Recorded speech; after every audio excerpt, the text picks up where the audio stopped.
YCP నాయకులందరూ మాట్లాడుతూ ఈ సంవత్సరం ముఖ్యంగా 24, 25 మధ్య చంద్రబాబు మన రాష్ట్రాన్ని సర్వనాశనం చేశాడు. జగనే గాని ఉండి ఈ సంవత్సర కాలంలో పెట్టుబడులు కానీ రాష్ట్ర ప్రజలకి సంతోషకరంగా ఉండేదని చెప్పి కూడా మాట్లాడుతున్నారు. ఏం చెప్తారు మీరు? 5 ఏళ్ళు చేతగాక మీరు రాష్ట్రాన్ని విధ్వంసం చేసిన దానికి, రాష్ట్రాన్ని అధోగతి పాలు చేసిన దానికి ప్రజలు మీకు ఎలాంటి స్థానాలు ఇచ్చారో గుర్తుపెట్టుకోండి.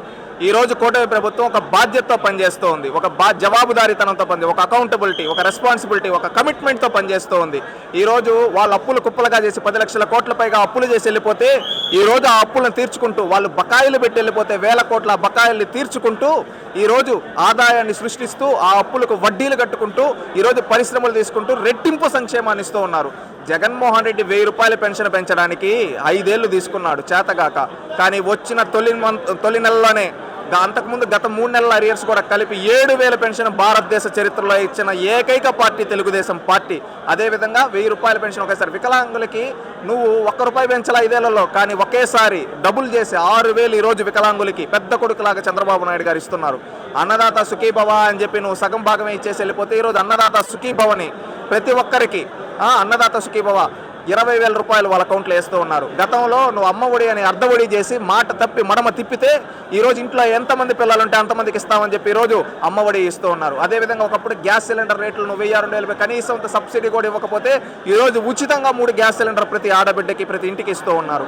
అదేవిధంగా నాడు బస్సు రేట్లు పెంచేసి కనీసం ఆడబిడ్డలకి కనీసం రోడ్లు కూడా సరిగ్గా లేకపోతే ఈరోజు ఆ గుంతలను పూడ్చుకుంటూ ఈరోజు ఉచిత బస్సు ఇచ్చి మా ఆడబిడ్డలు ఎక్కడికన్నా కానీ ఆనందంగా తిరిగే విధంగా చేస్తూ ఉన్నారు. ఈ విధంగా చూసుకుంటే రెట్టింపు సంక్షేమం. నాడు నువ్వు ఒక్క పరిశ్రమ కూడా తీసుకొని రాకుండా ఎవరైనా ఉద్యోగాలు అడిగితే జైల్లో పెట్టిస్తే, నీ 5 ఏళ్ల చేతగానితనంలో ఒక్క డిఎస్సీ కూడా ఇవ్వకపోతే, ఈరోజు మెగా డిఎస్సీ ఇచ్చి 16,000 పోస్టులు నువ్వు 100 కేసులేసి అడ్డుకోవాలన్నా ఆ 100 కేసుల్ని ఛేదించుకుంటూ ఈరోజు వెళ్ళి చంద్రబాబు నాయుడు గారు మెగా డిఎస్సీ పెట్టి 16,000 కుటుంబాల్లో ఆనందం నింపారు. అదేవిధంగా 6,000 కానిస్టేబుల్ ఉద్యోగాలు ఇచ్చారు. అదేవిధంగా ఈరోజు మనం ఏదైనా కావాలంటే గూగుల్లో సెర్చ్ చేద్దామంటారు చూడు, అలాంటి గూగుల్ డేటా సెంటర్ని మన వైజాగ్ గడ్డపైకి తీసుకొని వచ్చి మన వైజాగ్ ఖ్యాతిని ప్రపంచానికి చూపించారు.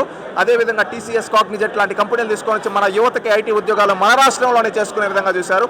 రాష్ట్రాన్ని ఒక క్లస్టర్ యూనిట్స్గా, ఉత్తరాంధ్రని ఒక ఫార్మా హబ్గా, ఒక ఐటీ హబ్గా, అదేవిధంగా మనం చూసుకుంటే గోదావరి జిల్లాని ఒక స్పేస్ డిఫెన్స్ ఈ ఆక్వా హబ్గా, అదేవిధంగా అమరావతి ఈ ప్రాంతాన్ని ఒక క్వాంటమ్ వ్యాలీగా, మనం భారతదేశంలోనే కాదు ప్రపంచంలో ఎప్పుడైనా మాట్లాడి సిలికాన్ వ్యాలీ అనమాట. ఆ సిలికాన్ వ్యాలీ తర్వాత క్వాంటమ్ వ్యాలీ అంటే ఆంధ్రప్రదేశ్ గుర్తొచ్చే విధంగా చేసి, రేపు ప్రపంచం మీద ఆలోచిస్తుంది, అది ఈ రోజే ఇక్కడ ఆంధ్రప్రదేశ్ ఆలోచిస్తూ ఉంది. ఈ విధంగా వెళ్తూ అదేవిధంగా రాయలసీమని ఒక ఎలక్ట్రానిక్ హబ్గా, ఒక ఆటోమొబైల్ హబ్గా, ఒక హార్టికల్చరల్ హబ్గా, ఒక డిఫెన్స్ హబ్గా, ఒక స్పేస్ హబ్గా, ఒక డ్రోన్ హబ్గా, ఒక సోలార్ హబ్గా, ఈ విధంగా చేసుకుంటూ ముందుకెళ్తూ ఉన్నారు. రాష్ట్రం అంతా ఒక యూనిట్స్గా తీసుకుని అన్ని రంగాలలో, ఒక రంగంలో కాదు అన్ని రంగాలలో భారతదేశంలోనే ప్రపంచంలోనే ఆంధ్రప్రదేశ్ నెంబర్ 1గా ఉండాలని ఒక లక్ష్యం పెట్టుకుని ఈరోజు చంద్రబాబు నాయుడు గారు గతంలో 2014 నుంచి 19 వరకు ఈజ్ ఆఫ్ డూయింగ్ బిజినెస్ చూసాం. నేడు స్పీడ్ ఆఫ్ డూయింగ్ బిజినెస్ చూస్తూ ఉన్నాం. ఏంటంటే ఈరోజు మనకు ఒక రిపోర్ట్ వచ్చింది, భారతదేశంలో అత్యధిక శాతం కంపెనీలు వచ్చిన రాష్ట్రంలో ఏకైక నెంబర్ 1లో ఉంది. ఎందుకంటే భారతదేశం మీద వచ్చిన బయట నుంచి వచ్చిన పరిశ్రమలు అన్ని మొదలుపెట్టి దాంట్లో 25% ఒక ఆంధ్రప్రదేశ్ రాష్ట్రానికే వచ్చాయంటే ఆంధ్రప్రదేశ్ రాష్ట్రం ఏ విధంగా పనిచేస్తూ ఉందో చంద్రబాబు నాయుడు గారు, నారా లోకేష్ గారు, పవన్ కళ్యాణ్ గారు ఏ విధంగా పనిచేస్తున్నారో ఆలోచించుకోవచ్చు. ముఖ్యంగా వాళ్ళ ముగ్గురు, చంద్రబాబు, లోకేష్, పవన్ కళ్యాణ్ ముగ్గురు నటించిన సినిమా అట్టర్ ఫ్లాప్ అయింది.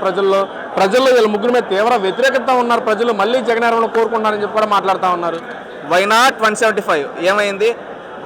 ఇప్పుడు ఆపోజిషన్ స్టేటస్ ఇవ్వండి అనే స్థాయికి వచ్చింది.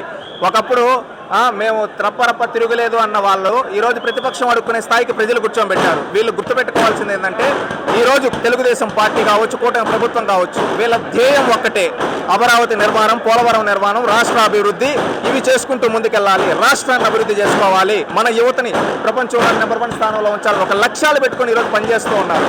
ఇక్కడ కొంతమంది ఏదో వాళ్ళకి రాజకీయంగా ఉనికి లేదు, వాళ్ళు భూస్థాపితం అయిపోబోతున్నారు. అందుకని ఈరోజు అటు ఇటు మాట్లాడుతూ ఉన్నారు. దాన్ని ఎవ్వరూ పట్టించుకోరు. ఎందుకంటే రేపు రానున్న రోజుల్లో ప్రజలు వాళ్ళకి గుండు సున్నా ఇవ్వడం ఖాయం. ఇకనైనా హుందాతనమైన రాజకీయం చేయండి, అభివృద్ధికి సహకరించండి. అంతేగాని అభివృద్ధికి అడ్డుకుంటామంటే మీరు రాష్ట్ర ద్రోహులుగా మిగిలిపోతారు. ఈరోజు ఏంటంటే వాళ్ళకి ఫ్రస్ట్రేషన్లో ఇలా మాట్లాడుతున్నారు. ఒకటి నేను క్లారిటీగా చెప్తా, గూగుల్ వస్తుంటే అడ్డుకోవాలని కేసులు వేసావు, టీసీఎస్ వస్తుంటే కేసులు అడ్డుకోవాలని వేసావు, అదేవిధంగా కాగ్నిజెట్ వస్తుంటే అడ్డుకోవాలని కేసులు వేసావు. ఈ విధంగా నువ్వు చూసుకుంటే ఇన్నిసార్లు అడ్డుకోవాలని కేసులు వేసి రాష్ట్ర ద్రోహిగా మిగిలిపోయావు జగన్మోహన్ రెడ్డి. ఇకనైనా నువ్వు చేసిన తప్పులకి, పాపాలకి క్షమాపణ కోరు, లేకపోతే రాష్ట్రం నుంచి నిన్ను తరిమి కొడతారు. రాష్ట్ర యువత, రాష్ట్ర ప్రజలు రాజకీయంగా నిన్ను భూస్థాపితం చేస్తారని తెలియజేస్తారు. జరగబోయే 29 సంవత్సరంలో కూడా సామాన్య ప్రజలే మళ్ళీ జగన్మోహన్ రెడ్డిని గెలిపించడానికి సిద్ధంగా ఉన్నారు. విజయడంగా మోగిస్తారు సామాన్య ప్రజలే అని చెప్పి కూడా మాట్లాడుతున్నారు. మరి ఒకటి వైనాట్ 175 ఏమైంది? వాళ్ళని ప్రజలు నమ్మే పరిస్థితి లేరు. ఒకటి, అటవిక పాలన వద్దు అని ఆంధ్రప్రదేశ్ రాష్ట్ర ప్రజలు అనుకుంటున్నారు. ఎందుకంటే 5 ఏళ్ళ అటవిక పాలన వల్ల రాష్ట్రం 100 ఏళ్ళు వెనక్కి వెళ్ళిపోయింది. ఇక భవిష్యత్తులో ఈ అటవిక పాలన, ఈ రాక్షసుడు జగన్మోహన్ రెడ్డి వద్దు అని ఈరోజు రాష్ట్ర ప్రజలు దృఢ లక్ష్యంతో ఉన్నారు. ఖచ్చితంగా జగన్మోహన్ రెడ్డి అనే వ్యక్తి ఇంకా రాజకీయంగా ఎదగడు, ఇంకా రేపు భవిష్యత్తులో ముఖ్యమంత్రి కాడు. ఎందుకంటే అతను రాష్ట్రాన్ని అడ్డుకోవాలనుకుంటున్నాడు. ఈరోజు రాజకీయంగా చేయి, నీ కోపం ఉంటే చంద్రబాబు నాయుడు గారితో రాజకీయంగా పోరా, అంతేగాని ఇతను పోలవరం కడుతుంటే పోలవరాన్ని అడ్డుకోవాలనుకుంటాడు. ఈరోజు పోలవరం పూర్తయితే రాష్ట్రం అంతా నీళ్ళు వస్తాయి. ఇరిగేషన్ ప్రాజెక్టులు పూర్తయితే ఎవరికి నీళ్ళు వస్తాయి? ప్రజలకు నీళ్ళు వస్తాయి. ఆ వచ్చే ఇరిగేషన్ ప్రాజెక్టుల పైన కేసులేసి అడ్డుకోవాలనుకుంటున్నాడు వీళ్ళ లాయర్లతో. ఈరోజు కంపెనీలు వస్తున్నాయి, ఆ కంపెనీలకు భూములు ఇవ్వద్దు, ఆ కంపెనీలు ఉద్యోగాలు ఇస్తాయంటే ఇవ్వద్దు అని చెప్పి మెయిల్ ఎందుకు పెడుతున్నాడు? ఇక్కడ పెట్టడం వల్ల నష్టపోయేది ఎవరు? రాష్ట్ర ప్రజలు. రాష్ట్రం నష్టపోతుంది, అది గుర్తుపెట్టుకో. నీ స్వార్థం కోసం రాష్ట్రాన్ని నష్టం చేయొద్దు. నీ బిడ్డలేమో విదేశాల్లో ఆనందంగా ఉండాలా, నీ కార్యకర్తల పిల్లలేమో కనీసం ఉద్యోగాలు, కంపెనీల్లో కూడా ఉద్యోగాలు చేయకూడదా? ఈరోజు వైసీపీలో ఉండే వాళ్ళు కూడా ఆలోచించమంటున్నా. ఈరోజు ఒక టీసీఎస్ వచ్చి, ఒక కాగ్నిజెంట్ వచ్చి, ఒక గూగుల్ డేటా సెంటర్ వస్తే మీ పిల్లలకు ఉద్యోగాలు వస్తాయి, మీ తలరాతులు మారుతాయి. మీ నాయకుడు ఏం చేస్తున్నాడు తెలుసా? ఆ కంపెనీలు రాకుండా అడ్డుకుంటున్నాడు. ఇలాంటి వ్యక్తి మీకు నాయకుడు? ఒక్కసారి ప్రశ్నించుకోండి. నాడు హైటెక్ సిటీ ఒక కులం కోసం అన్నారు, కానీ ఈరోజు హైదరాబాద్ ఎన్ని కులాలు పనిచేస్తున్నాయి, ఎన్ని మతాలు పనిచేస్తున్నాయి చూస్తున్నాం. ఈరోజు ఆంధ్రప్రదేశ్ అభివృద్ధి కూడా ఒక కులాంది, ఒక ప్రాంతానికి కదా, అన్ని కులాల కలయిక. ఈరోజు కుల విద్వేషాలు, మత విద్వేషాలు, ప్రాంతీయ విద్వేషాలు రెచ్చగొట్టాలనుకునే ఈ జగన్మోహన్ రెడ్డి లాంటి వ్యక్తి రాజకీయంగా అనర్హుడు.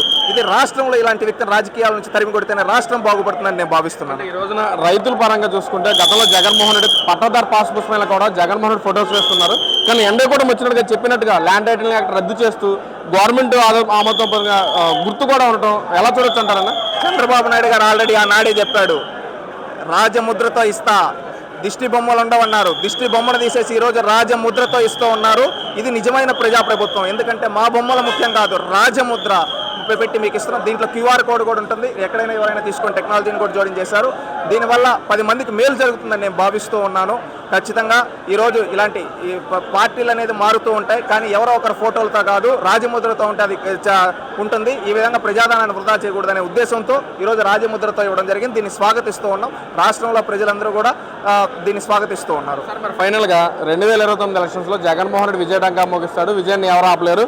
వచ్చాక మా మీద ఎవరైతే అన్యాయంగా కేసులు పెట్టారో వాళ్ళ అందరి అంతులు చూస్తాము.